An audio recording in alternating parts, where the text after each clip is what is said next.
have, as you always do, on crime. Why do you think crime has gone down, as it has, almost across the board in this country, for years now? I mean, there are theories from everything from abortion is legal, so less unwanted babies are born, to lead in paint. I've heard that. I've heard that. I'm just asking what you I would say there are many things. The aging demographics, access, the fact that even though we are in difficult times, that the economy is better. I think, unfortunately, you're still seeing people who are disadvantaged, who get locked in a cycle. Young people of color, once you get convicted of a crime, if you go to jail, it becomes that much harder to get a job. So there are cycles that continue. But we are all sold on the fear. It's violent crime. It's all out there. The FBI statistics say, no, we are a safer society. We are actually a more respectful society. But again, you look at something like Ferguson, beyond an individual getting shot, the surprising thing about these reports is just the daily indignities that are heaped upon, and I mean heaped upon, a community that no one would pay attention to until and unless a young man, unfortunately again, an unarmed black man, is killed in the streets, and people rise up. But it is unfortunate because the cycle exists. And when our show came up, it was after Trayvon Martin, and there was a part of me that thought, well, maybe we're past something.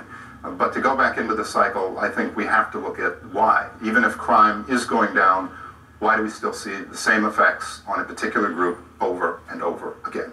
Well, let's talk about that now, because obviously this was the big story of the week, I thought, the Justice Department report from Ferguson.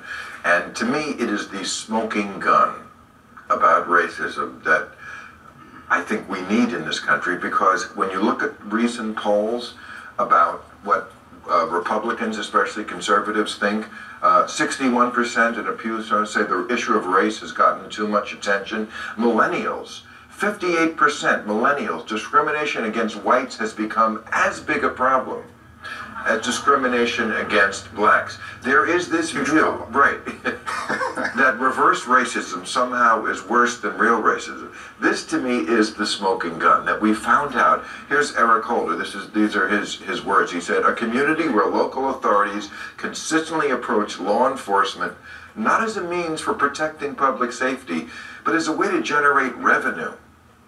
Yeah. That is particularly sick.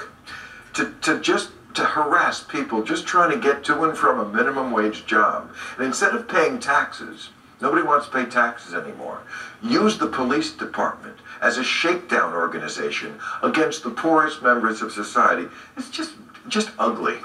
It is. I mean,